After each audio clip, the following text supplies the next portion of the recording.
성도 여러분 안녕하세요. 오늘도 아침 예배에 찾아오신 모든 성도님들을 진심으로 환영합니다.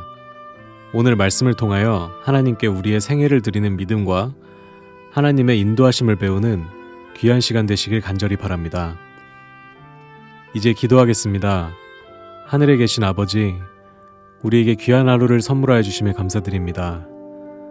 오늘도 아침 예배를 통해서 저희 생애를 책임지시고 역사하시는 하나님을 더욱 알게 하여 주시고 사탄의 공격에서 보호하여 주시옵소서. 오늘 아브라함의 생애를 통해 그의 믿음과 신앙에 대해서 배우고자 합니다. 겸손한 마음으로 성령 하나님의 음성을 들을 수 있도록 인도하여 주시옵소서. 오늘도 진리 앞으로 인도하여 주심에 감사드리오며 예수님의 이름으로 기도드립니다. 아멘. 오늘 저희가 함께 묵상할 제목은 너무 귀중해서 하나님께 바치지 못할 것은 없다입니다. 이제 목사님께서 권면의 말씀을 전해주시겠습니다. 안녕하십니까? 하나님께서 오늘도 저에게 귀한 하루를 주셨습니다. 오늘 저희가 살펴볼 말씀의 제목이 상당히 심각하죠? 너무 귀중해서 하나님께 바치지 못할 것이 없다 하는 내용입니다. 성도 여러분, 오늘 말씀 묵상의 제목이 우리가 가야 할 신앙입니다. 우리가 그리스도께 드리지 못할 것이 무엇일까요? 오늘 아침에 이 문제를 묵상하도록 하겠습니다. 히브리서 11장 17절 본문 성경절입니다. 아브라함은 시험을 받을 때 믿음으로 이삭을 드렸으니 저는 약속을 받은 자로 돼 그 독생자를 드렸느니라. 아브라함은 99세 때 기적적으로 외아들 이삭을 얻었습니다. 얼마나 귀한 아들일까요? 그의 생애에서 그 무엇과도 바꿀 수 없는 아들을 얻은 것입니다. 그런데 하나님께서 그 아들을 번제로 바치라고 요구하신 것입니다. 아브라함의 삶에서 가장 귀중한 것을 달라고 하신 것이죠. 성도 여러분, 우리 생애에서 가장 귀한 것이, 고귀한 것이 무엇입니까? 하나님께서 그것을 달라고 하실 때 여러분은 어떻게 반응하시겠습니까? 이 질문에 대한 대답을 오늘 우리가 살펴보는 것입니다. 그런데 이 문제를 보기 전에 우리는 먼저 우리가 날마다 적은 일에 신실한 마음으로 살아가고 있는지 살펴보아야 합니다. 어떤 분들은 큰 신앙을 바라보지만, 큰 신앙을 정확하게 이해하고 있지만 적은 신앙과 적은 신실함에서 너무 힘없이 무너지는 것입니다. 그런 분들은 먼저 적은 신앙, 적은 일에 충성하는 것이 무엇인지 살펴봐야 하는 것입니다. 본문을 읽겠습니다. 아브라함의 시험은 인간에게 올 수 있는 가장 격렬한 시험이었다. 만일 그가 그 시험에서 실패하였다면 그는 결코 믿음의 조상으로 등록될 수 없었을 것이다. 그 교훈 수세대를 통하여 빛이 되게 주어졌는데 이는 매우 귀중해서 하나님께 바치지 못할 것은 아무것도 없다는 것을 배우게 하기 위함이었다. 자, 아브라함이 이삭을 번제로 드린 그 신앙에서 우리가 배워야 할 교훈이 무엇이라고 했습니까? 하나님께 바치지 못할 것은 아무것도 없다는 것입니다.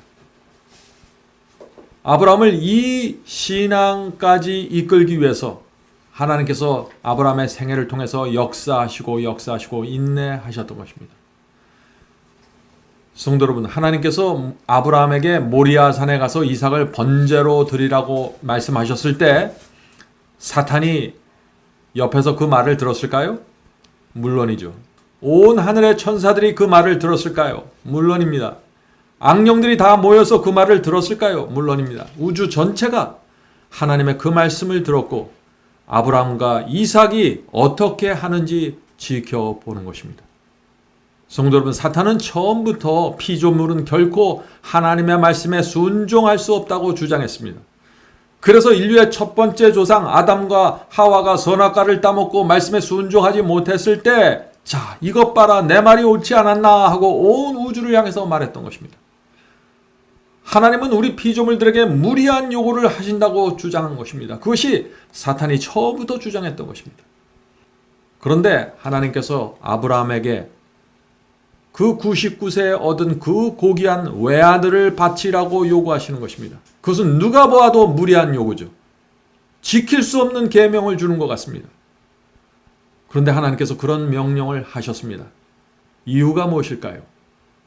사탄의 주장을 꺾어야 했기 때문입니다. 그의 주장이 거짓이라는 사실을 입증해야만 했기 때문입니다. 성도 여러분, 지금 이 아브라함의 상황은 사탄이 아브라함의 마음에 시험을 주는 상황이 아닙니다. 지금 이 상황은 하나님의 말씀과 계명이 정말 지킬 수 있는 것인지가 증명되어야만 온 우주의 피조물들이 하나님의 말씀에 굴복하고 따라갈 수 있는 것입니다. 우주의 운명이 걸려있는 장면이었습니다. 예수께서 말씀하시기를 너희가 나를 사랑하면 계명을 지키리라고 하신 그 진리가 정말 진리인지 증명해야 하는 상황이 바로 모리아산에서 일어난 것입니다. 가장 고귀한 것을 바치는 신앙, 하나님의 말씀이라면 무조건 순종하는 신앙이 정말 가능한 것인지 증명해 주어야 하는데, 그래서 하나님께서 아브라함에게 모리아산에 가서 외아들을 번제로 드리라고 명하신 것입니다. 번제가 무엇인가요? 껍데기를 벗기고 양의 가죽을 다 벗겨내고 오장육부를 꺼집어내서 물로 씻어서 토막을 내서 불에 태우는 것이죠.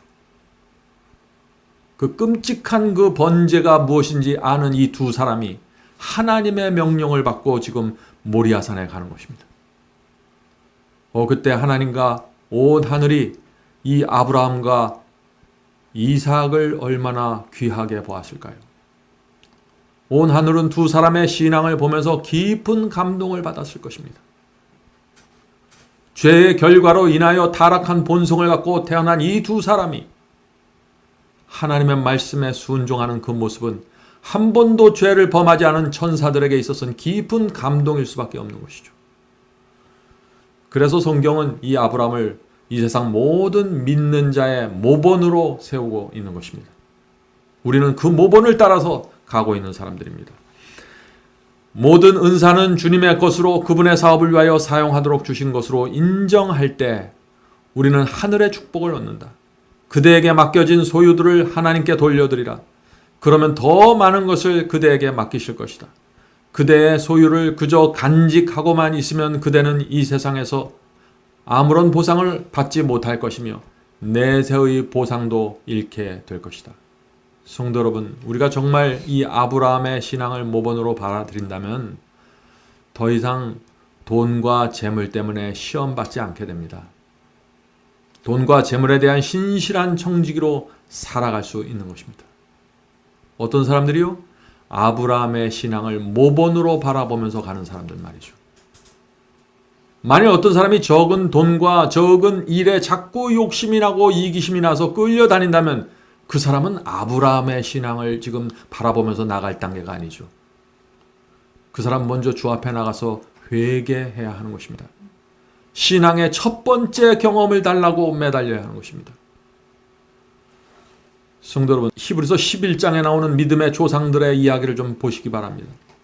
그들의 생애와 믿음을 보면은 어떻습니까? 오늘날 우리가 당하는 시험과 유혹이 얼마나 하찮은 것인지 우리가 확인하게 되는 것입니다.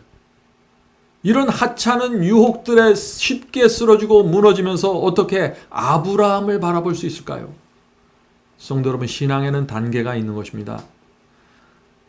아직 적은 믿음과 신앙을 갖고 있는 분들이 너무 높은 것을 바라보고 그것에 매달리면 자꾸 실망하고 낭망하게 될 수 있는 것입니다. 오늘 제가 그것을 좀 말씀드리고 싶은 것입니다.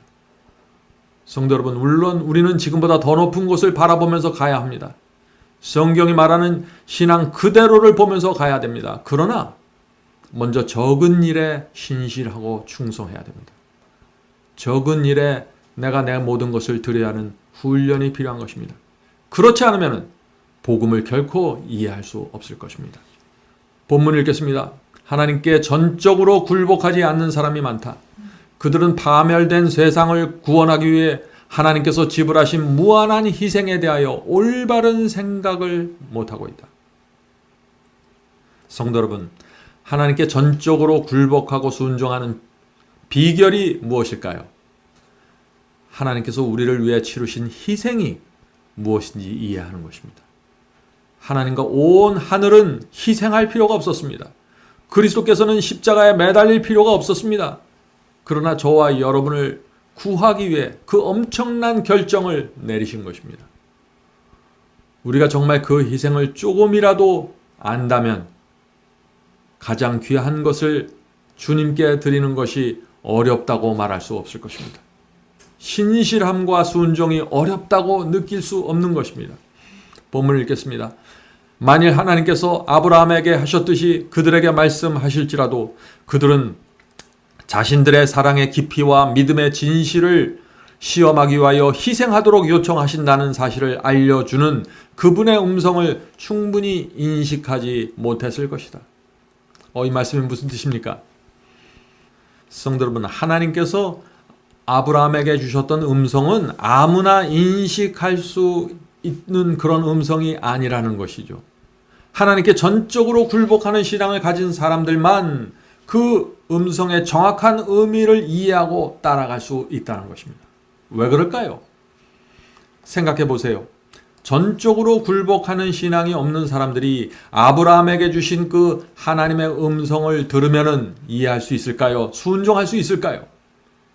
자신의 사랑의 깊이와 믿음의 진실성을 시험하는 그 큰 희생을 요구하는 음성을 들었다고 할지라도 그것을 정말 이해하고 따라갈 수 있을까요?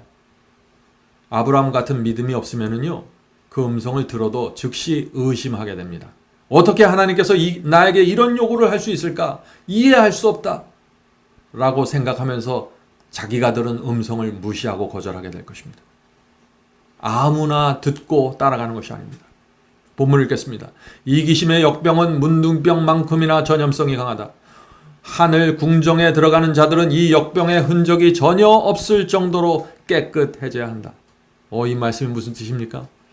죄의 문둥병을 갖고는 하늘 도성에 들어갈 수 없다는 것이죠. 다시 말해서 용서받지 않은 죄, 붙잡고 있는 죄, 고집하는 죄, 이기심과 교만을 알고 있지만 그것을 내려놓지 않는 자들, 하늘에 갈 수 없다는 것입니다. 왜냐하면 그리스도의 피로 사함받지 못했고 정결함받지 못했기 때문입니다. 주께서는 우리가 해야 할 큰 일을 가지고 계신다. 그분께서는 당신을 바라보며 신뢰하고 동행하며 함께 이야기하도록 우리를 초청하신다. 그분께서는 우리가 가진 모든 것과 인격을 당신께 아낌없이 굴복하도록 초청하신다. 그리하여 그분께서 우리를 부르셔서 당신을 위하여 희생하게 하실 때 우리를 준비시켜 기꺼이 순종하게 하신다. 성도 여러분, 아브라함처럼 기꺼이 희생하고 순종하는 정신이 필요합니다. 어떻게 우리가 이런 정신을 가질 수 있을까요? 어떤 사람을 위해서 아낌없이 희생한다는 것, 어떻게 우리가 그런 관계가 이루어질 수 있을까요? 하나님의 관계도 마찬가지입니다. 하나님을 인격적으로 먼저 이해해야 합니다. 하나님을 인격적으로 만나야 합니다. 무조건 믿고 따라가는 것이 아닙니다. 성경을 통해서 하나님이 어떤 분이라는 사실을 깨달아야 합니다. 그리고 그분의 성품을 이해해야 하는 것입니다. 사랑과 존경은 억지로 나올 수 있는 것이 아니죠. 상대방을 진심으로 이해하고 동의하고 감사할 때야만 사랑과 존경은 나올 수 있는 것입니다. 하나님께 드리는 이 사랑과 존경도 마찬가지죠. 자, 그렇다면 하나님을 알기 가장 좋은 방법이 무엇일까요? 예수께서 말씀하시기를 나를 본 자는 하나님을 보았다고 했습니다. 하나님을 알기 원하면 예수님을 잘 살펴봐야 합니다. 예수님의 생애를 보아야 하는 것입니다. 그리스도께서 어떻게 죄인을 사랑했고 죄인을 위해서 끝까지 자신을 바치는 그 그리스도의 모습을 보아야 하는 것입니다. 죄인을 구원하기 위해서 자신의 모든 것을 쏟아붓는 그 사랑과 은혜를 보아야 하는 것입니다. 그것을 보아야만 마음이 열리고 그리스도께 내 마음이 가게 되고 빼앗기게 되는 것입니다. 그런 사람들이 인격적으로 주님을 사랑하게 되고 감사하게 되고 따라가기 원하게 되는 것입니다. 그런 성도들은 자원하는 마음으로 존경하고 순종하게 될 것입니다. 이 모든 것은 마음에서 이루어지는 사랑과 존경입니다. 계속 읽겠습니다. 우리는 모든 것을 그리스도께 바칠 때만 거룩한 은혜의 충만함을 누릴 수 있다. 희생의 제단 위에 불이 계속해서 타오르게 할 때만 우리는 참된 행복의 의미를 알 수 있다. 자, 이 말씀이 무슨 뜻입니까? 주님을 위해서 모든 것 바치고 희생의 제단에서 내가 계속해서 태워질 때만 참된 행복이 무엇인지 알 수 있다는 것입니다. 자, 이 말씀이 무슨 뜻일까요? 두 연인이 있다고 생각해 보시죠. 내가 진심으로 사랑하면 그 사람에게 모든 것을 주고 바칠 때 아까운 것이 전혀 없죠. 오히려 큰 행복을 느끼게 되는 것입니다. 진심으로 사랑하면 모든 것을 주어도 손해본다는 생각이 전혀 안 드는 것입니다. 그것은 노력이 아니라 행함이 아닙니다. 그것은 사랑입니다. 성도 여러분, 우리 주님은 우리가 모든 것을 바쳐도 그것을 받을 자격이 있는 분이십니다. 그리스도는 우리와 비교할 수 없는 하늘의 왕입니다. 그런 분께서 우리를 위해서 먼저 모든 것을 주셨습니다. 빨가 벗겨서 십자가에 달리셨습니다. 그런 사랑과 희생 앞에서 어떻게 우리가 이 말씀에는 순종할 수 없습니다. 어디까지 순종할 것은 내가 결정하겠습니다 라고 말할 수 있을까요? 진짜 사랑은 모든 것을 서로가 주는 것입니다. 하나님께서 우리와 바로 그런 관계를 맺기 원하시는 것입니다. 그래서 먼저 모든 것을 주신 것입니다. 본문을 읽겠습니다. 하나님께서는 현재 가장 많은 일을 행한 자들에게 미래가 가장 많은 것을 남겨주실 것이다. 그분께서는 매일 각기 다른 상황을 통하여 우리를 시험하신다. 그리하여 성실하게 노력하는 각 사람을 당신의 일꾼으로 선택하신다. 그것은 그들이 완벽해서가 아니라 당신을 위해서 이타적으로 기꺼이 일하려고 하기 때문이다. 여기 중요한 말씀이 나옵니다. 완벽하기 때문이 아니라 우리가 하나님을 위해서 이타적으로 이기심을 내려놓고 기꺼이 일하기를 원한 소원이 있기 때문이다 하는 것이죠. 그분께서는 그들이 당신과의 관계를 통하여 완전하게 될 수 있음을 아신다. 성도 여러분, 하나님께서 우리를 양육하는 방법이 무엇입니까? 날마다 시험을 통해서 우리의 부족함을 보여주십니다. 날마다 시험에서 우리가 승리함으로 우리 마음에 확신을 주십니다. 한편에서는 부족함을 보여주시고 다른 한편에서는 우리 마음에 확신을 주시는 것입니다. 넘어질 때 부족함을 보여주시고 승리할 때 확신을 주시는 것입니다. 성도 여러분, 좁은 길을 가면서 우리는 부족함과 확신을 함께 갖게 되는 것입니다. 지난 날을 되돌아보면서 주께서 나를 이렇게 사랑하고 자비를 베푸면서 인도해 주셨구나 하는 감사와 믿음을 갖게 되는 것입니다. 성도 여러분, 이것이 좁은 길을 가는 성도의 모습이죠. 우리는 넘어지지도 않고 실수도 하지 않는 완벽함을 바라는 사람들이 아닙니다.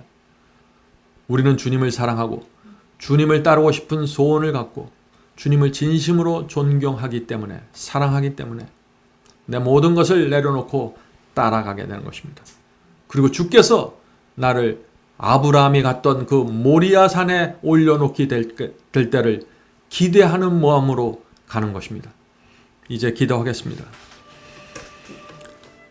하늘에 계신 아버지, 우리가 가진 가장 귀한 것을 주님께 드릴 수 있도록 도와주시옵소서. 또 적은 일에 충성하며 적은 일에 신실하게 살 수 있도록 도와주시옵소서. 그래서 저희의 삶이 위선이 되지 않도록 도와주시옵소서. 저희의 안과 박식, 이기심 없는 순결함을 바라보면서 갈 수 있도록 도와주시옵소서. 하늘에 계신 아버지, 오늘 하루 주님께 나가 은혜를 간구합니다. 성령으로 저의 마음에 역사하셔서 감동시켜 주셔서 완악한 마음을 깨트려 주시고 저희 속에 깊이 박혀져 있는 그 이기심을 꺼내어 주 앞에 내려놓게 도와주시옵소서. 하늘에 계신 아버지, 그리스도의 순결함을 바라볼 때 저희가 부끄러움을 느낄 수 있는 사람 되게 도와주시옵소서. 그리스도의 생애 속에 저희가 들어가서 주님과 함께 걸어가는 경험할 수 있도록 도와주시고 주님을 바라보면서 늘 소망을 갖고 살 수 있도록 도와주시옵소서. 오늘 이 자리에 있는 성도들에게 함께하여 주시고 자신의 부족함을 보면서 절망하지 않도록 붙잡아 주시고 때때로 오는 시험을 통해서 적은 승리의 경험을 허락해 주셔서 적은 확신을 갖고 더 큰 확신으로 나갈 수 있도록 도와주시옵소서. 하늘에 계신 아버지, 오늘 이 자리에 모인 성도들 모두에게 성령의 기름을 주시고 성령의 은혜가 충만하게 도와주시옵소서. 예수님의 이름으로 간절하게 기도드립니다. 아멘.